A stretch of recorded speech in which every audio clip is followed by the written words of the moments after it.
Welcome to the deep dive. Today we're looking at a system that was really built on the highest ideals of trust and military honor, but it's one that allegedly ended up betraying the very people it was created to serve. You brought us a truly rigorous set of sources. We're talking legal inquiries, judicial verdicts, tons of institutional documents, all focused on the Army Welfare Housing Organization in India, or AWHO. That's right. And this isn't just a story about, bad real estate management. It's a tragic paradox. It's wrapped in decades of legal maneuvering. AWHO was founded to provide safe, affordable homes for veterans. They were using their own life savings. So the trust was baked in from the start. It had to be. But our source material, and this spans 4 decades of really detailed scrutiny, it reveals how this entity allegedly evolved into what one source calls an opaque, unaccountable structure, a structure that often inflicts the very harm, financial and structural, it was meant to prevent. And that's the challenge for us today, isn't it? To understand how that shift actually happened. We're going to be documenting the consequences. The chronic project delays, the severe structural defects, this deep financial opacity, and all of it validated by judicial findings across multiple states and legal forums. Well, our mission here is pretty ambitious.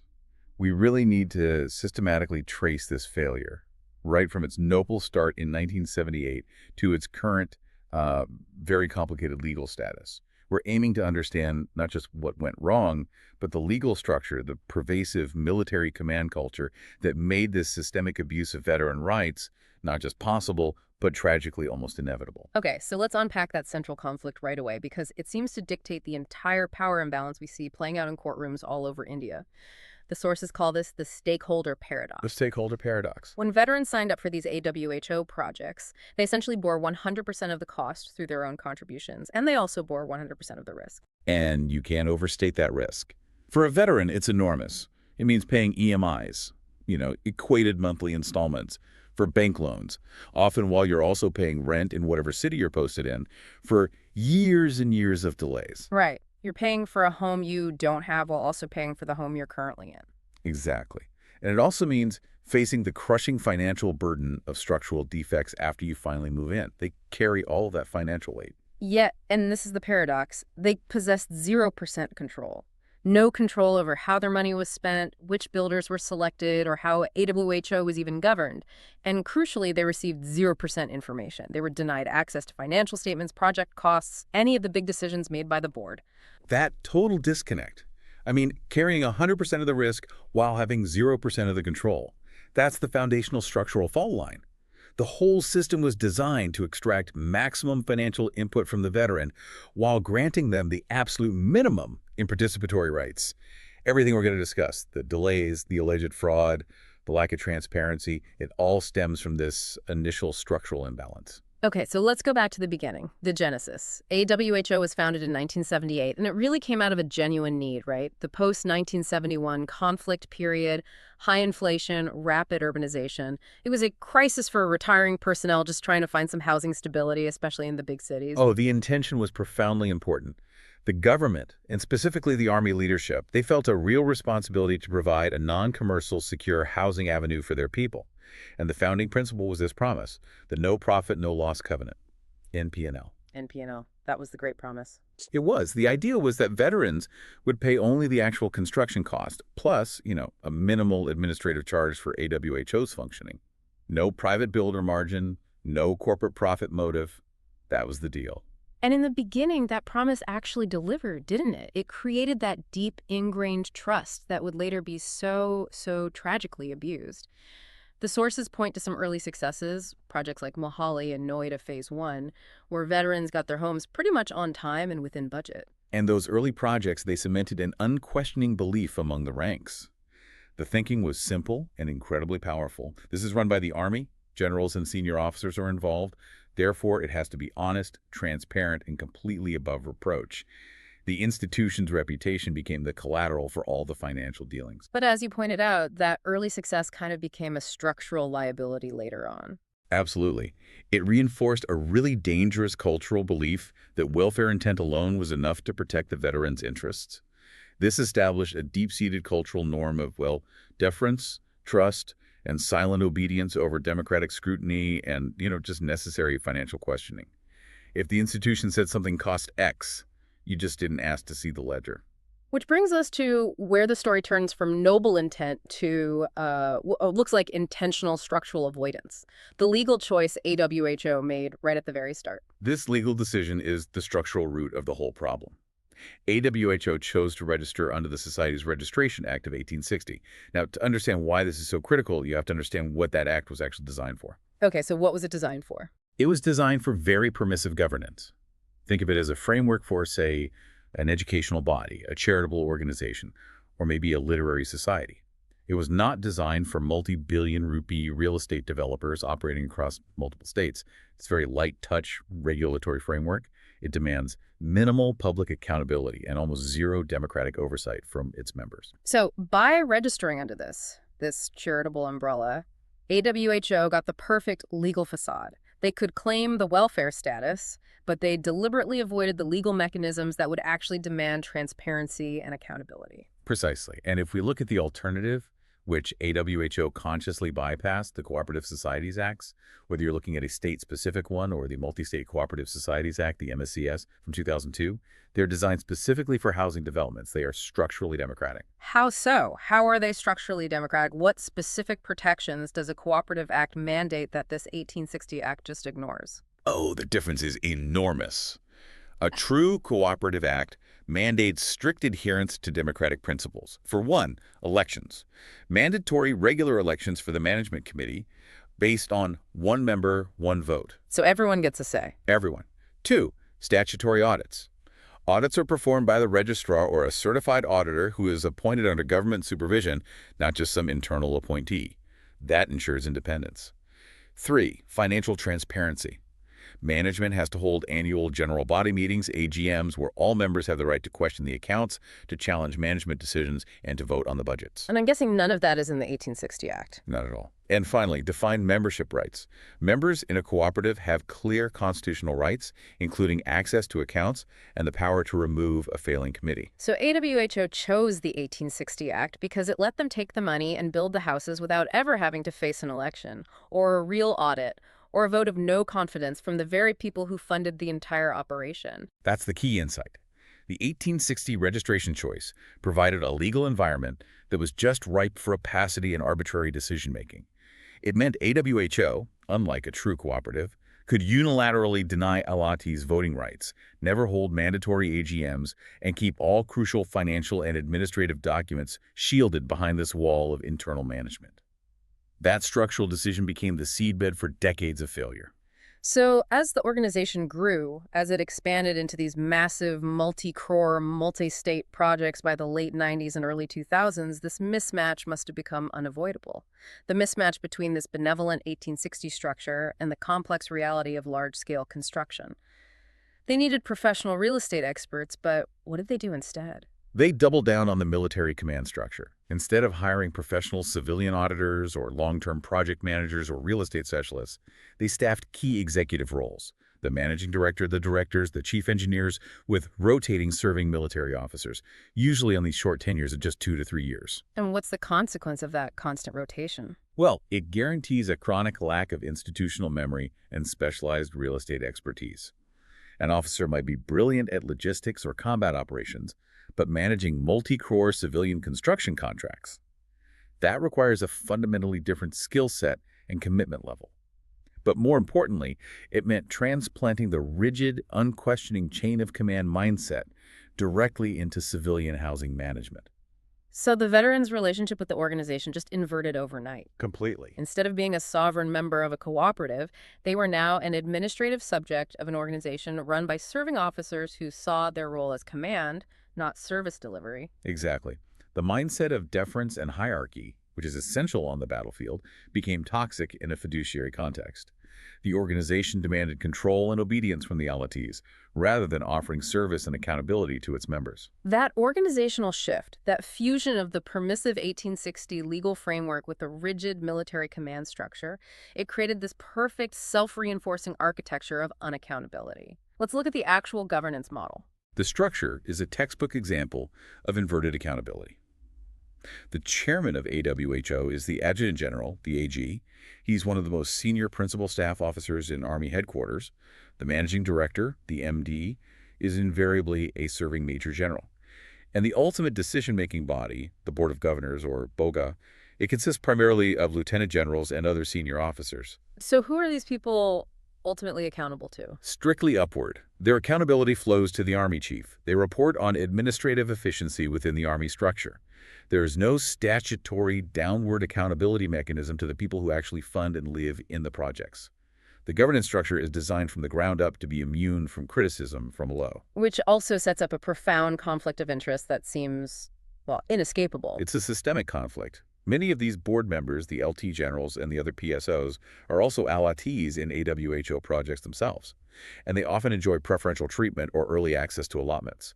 So they sit on the board, setting policies on project delays, builder selection, and how to remediate structural defects. But wait a second, if they're allottees themselves, why wouldn't they prioritize quality construction and transparency? Where does that apparent self-interest break down?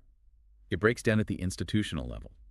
The primary loyalty of a serving officer is to the institution, the Army headquarters, and to maintaining its reputation and its administrative control. They prioritize institutional continuity and minimizing internal friction over maximizing the property rights of individual veterans, especially those lower in rank. They become a self-protecting, protected class at the very top, shielded from the years-long litigation and the acute financial pain that ordinary veterans have to face. Let's turn to the veteran's psychological burden, because this is the invisible tragedy that the courts often struggle to even quantify. For an average veteran, say a retired colonel or a junior commissioned officer, a JCO challenging AWHO leadership means confronting former commanders. It means confronting individuals they served under or hold in very high social regard. This is a heavy cultural tax on dissent.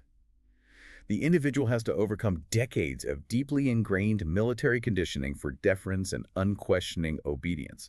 I mean, filing a police report or a consumer complaint against a sitting major general, who is the MD of AWHO, psychologically, that feels like insubordination, or even disloyalty to the wider armed forces community. The sources seem to suggest this silence isn't accidental, it's structurally enforced. It is.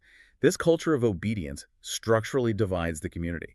It gives AWHO an enormous institutional advantage because they know that 90% of veterans will not initiate legal action, regardless of how severe their financial losses are.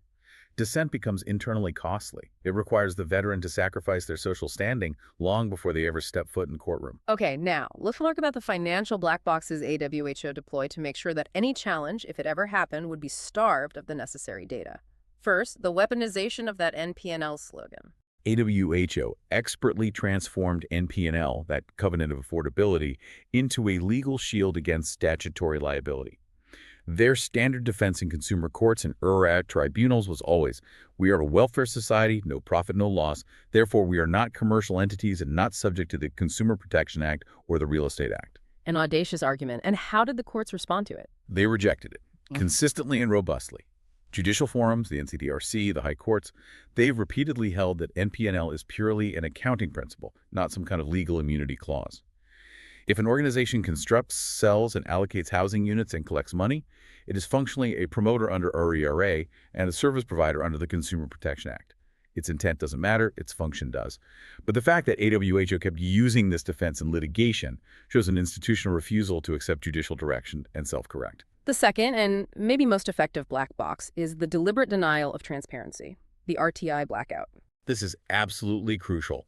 AWHO rejects almost all right to information, or RTI, requests filed by allottees. They falsely claim private society status because they're registered under that charitable 1860 Act.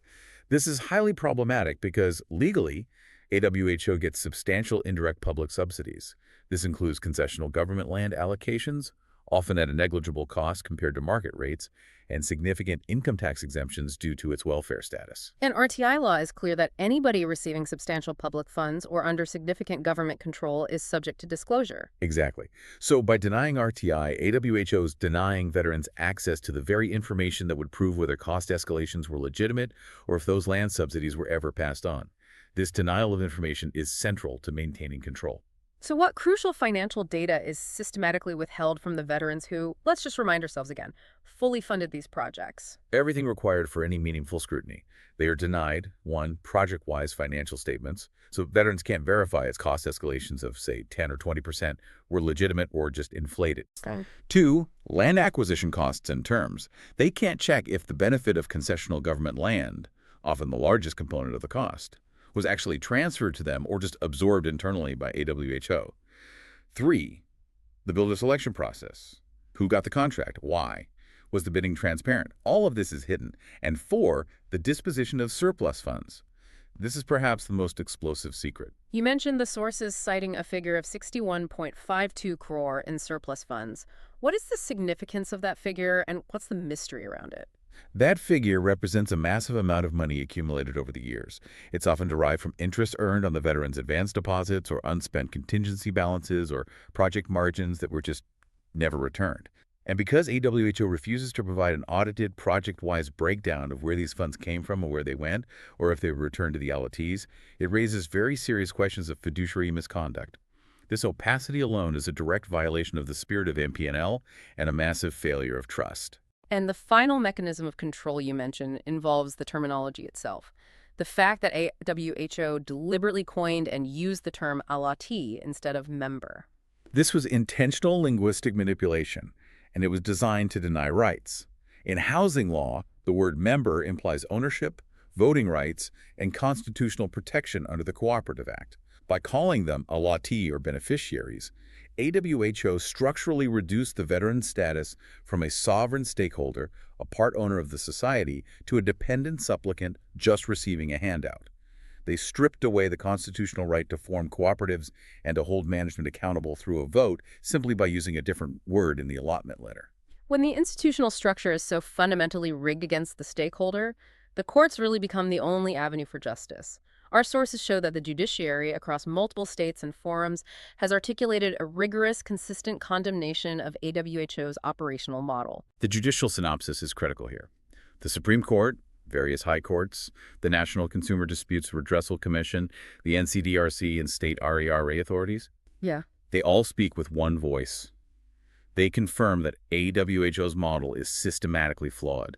It violates statutory obligations across delays, defects, and unfair contract clauses, regardless of AWHO's welfare self-designation. Let's start with the most dramatic example of structural failure, the one that proved negligence went far beyond just bureaucratic delay, the Kochi-Chandrakunj Towers. The Kochi-Chandrakunj Towers case from 2025 is, well, it's unprecedented. It should be a national scandal. LTs filed a suit citing severe structural integrity failures years after they'd taken possession. The High Court commissioned an independent structural audit that revealed the homes were literally unsafe for human habitation.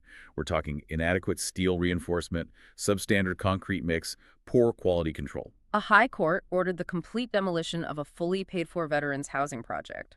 That's not just a deficiency, that is a catastrophe. It is the ultimate legal indictment of the management's negligence.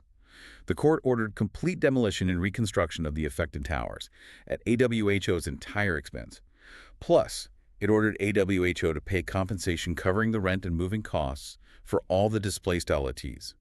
This finding proves that the lack of professional oversight, which is endemic under that rotating command structure, directly resulted in life-threatening quality failure. The system failed to build safe homes, its most basic mandate.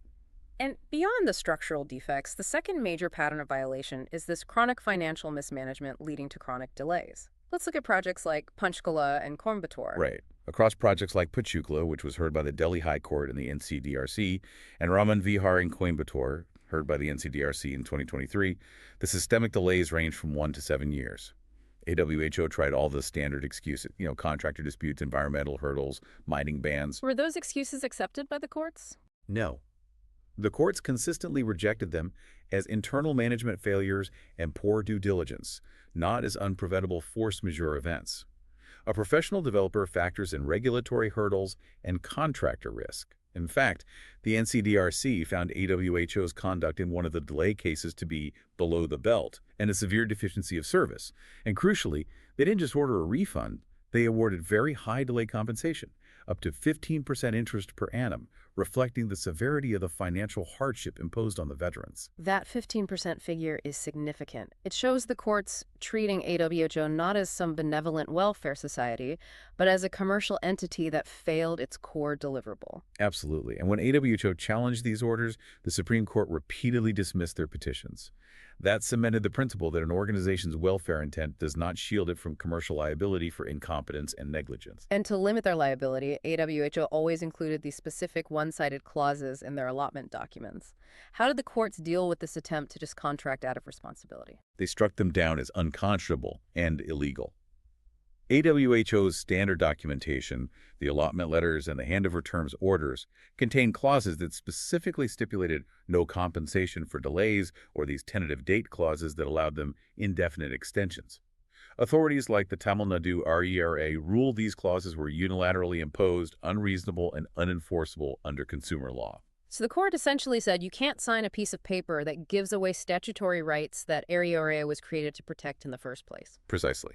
A promoter cannot simply contract away their statutory obligations. This judicial consistency proves that AWHO's standard documentation was systematically tilted against the veteran consumer. It was an attempt to legalize that stakeholder paradox, where the veteran bears 100% of the risk while management maintains 100% immunity. Finally, let's detail the most serious allegation, the financial misconduct found in the Vasanth Vihar case in Bangalore. This goes beyond negligence and points directly to property fraud and criminal breach of trust. This case is deeply disturbing, mainly because it happened 10 to 15 years after the project was handed over. AWHO was found to have illegally sold common areas, that is, the undivided share of land that legally belongs to all the homeowners. This typically includes spaces like a community hall or maintenance plots. And once a project is handed over, those common areas belong to the registered owners or their association, not the builder. Exactly. Once the common property is conveyed, the builder, AWHO in this case, loses all ownership rights. Any subsequent sale is void from the start, yet AWHO went ahead and executed this illegal sale. And how did they try to conceal this illegal revenue? Well, the complexity of AWHO's financial black box enabled the concealment. The substantial sale proceeds were allegedly misclassified in the project accounts. They were described deceptively as a refund of project money from the builder.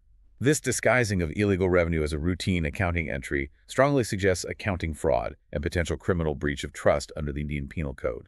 We're talking sections 406 and 420. It sounds like they tried to justify this illegal act based on internal military bureaucracy. They did.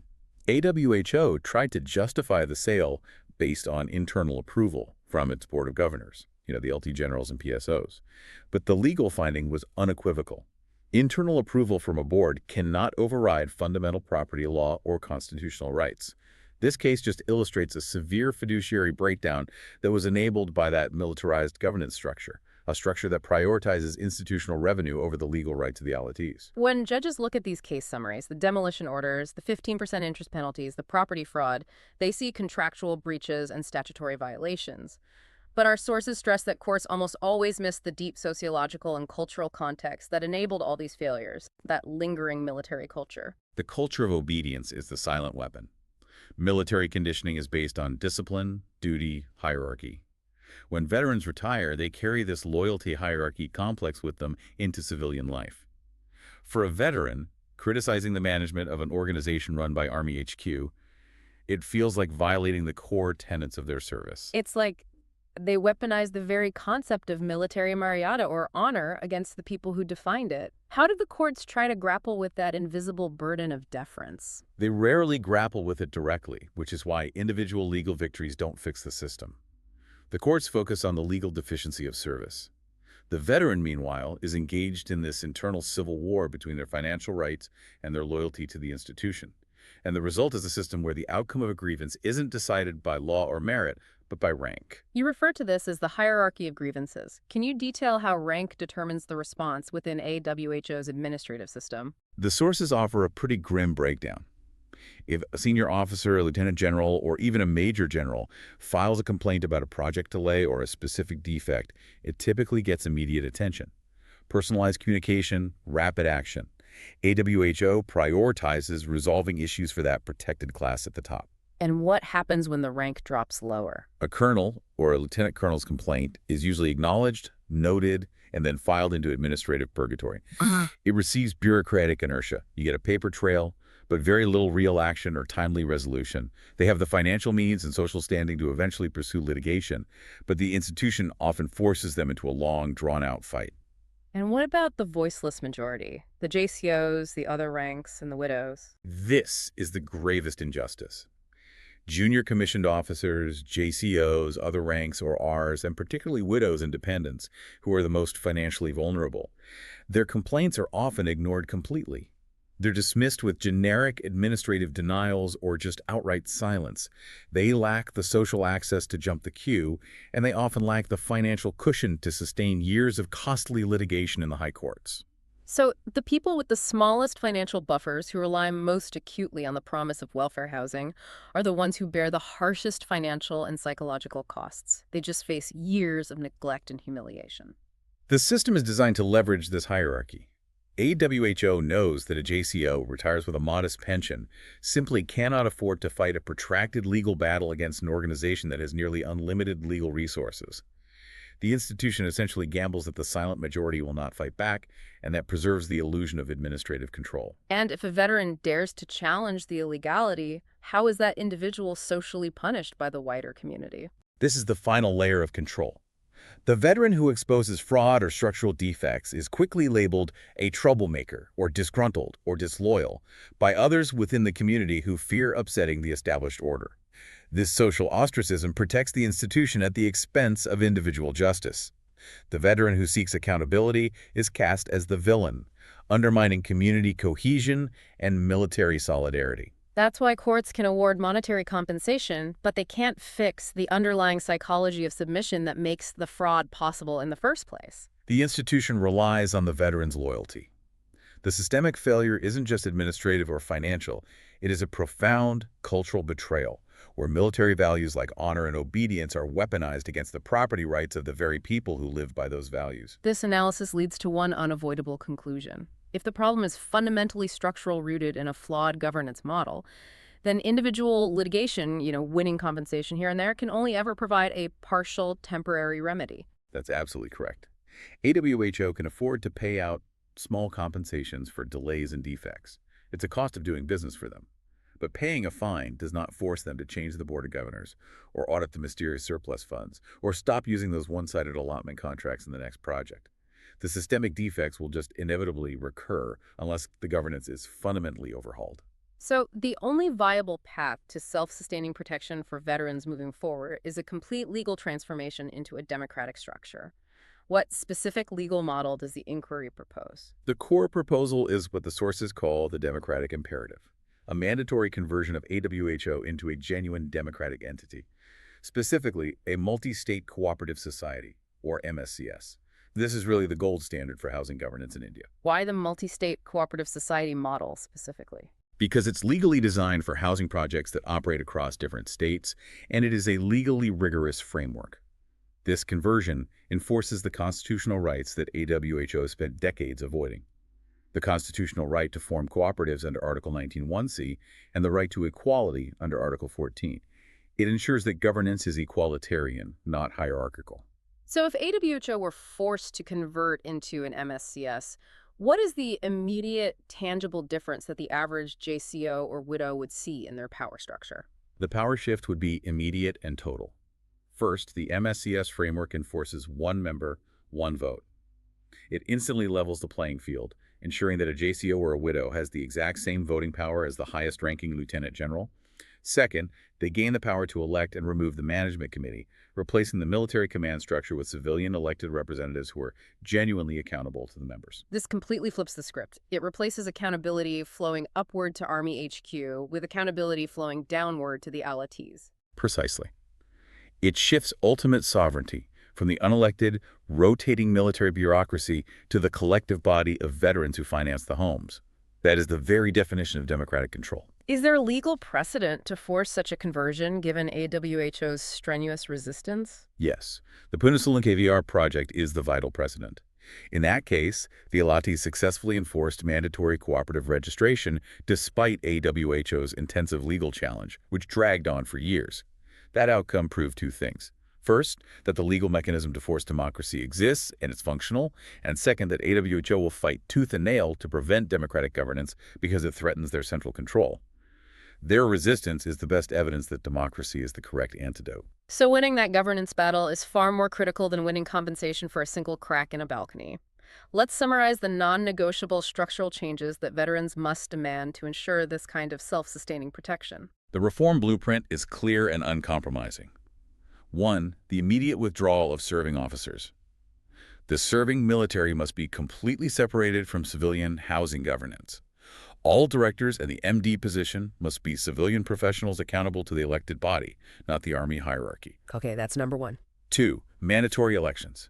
Immediate implementation of the one-member, one-vote principle across all AWHO projects and the holding of democratic elections for managing committees, transferring power legally. 3. Full financial transparency via an audit. This is crucial. Veterans must demand an immediate external forensic audit, preferably by the Comptroller and Auditor General of India, the CAG, to trace all project funds, verify land subsidy pass-throughs, and finally account for the disposition of that mysterious 61.52 crore surplus. Get to the bottom of the money. And finally, 4, a legal handover of assets. Yeah. Mandatory legal handover of all common property, corpus funds, and conveyance deeds to the newly elected member societies. This would end AWHO's unlawful perpetual control over assets they no longer own post-handover. This shifts the battleground entirely. It moves from arguing about the cost of a delay to arguing about who fundamentally owns the organization and who has the right to manage the assets built with veteran life savings. And this shift requires coordinated action. The veterans cannot fight this individually. They have to organize across projects, leveraging their collective power to initiate the mandatory legal steps. Specifically, by filing a strategic legal petition with the Multi-State Cooperative Society's registrar to force the conversion. As we wrap up this deep dive, the cumulative source material really paints a grim picture of profound betrayal. The losses suffered by veterans are not just financial, the crores lost in unfair charges, construction defects, and delay costs, but also the temporal loss of wasted retirement years and the acute psychological burden of betrayal by an institution they served faithfully. Indeed. The systematic nature of these failures, from the Kochi demolition order that proved negligence to the Bangalore land fraud that revealed financial misconduct, it all confirms that reform is not just some administrative oversight. It's a democratic imperative. The veterans who fought for the nation and defended its constitutional principles deserve a system that upholds the principles of accountability and transparency they defended. And for you, the listener, especially those connected to the forces or just interested in governance, the path to reform requires organization, strategic documentation, and legal leverage. The legal blueprint is clear. The fight must transition from seeking individual compensation to enforcing the structural, democratic right to manage their own collective destiny. The failure of AWHO is really a national test case for governance in any institution that claims a welfare status while operating with massive public resources. Veterans defended India's democracy while in uniform, often through the lens of strict obedience and hierarchy. The key challenge now is ensuring that the democratic principles they defended, accountability, transparency, the rule of law, govern the very institutions meant to serve them in retirement. The final battle for dignity is the transition from a culture of command to a culture of citizenship, where property rights and voting rights are paramount, enforced by the full weight of the law.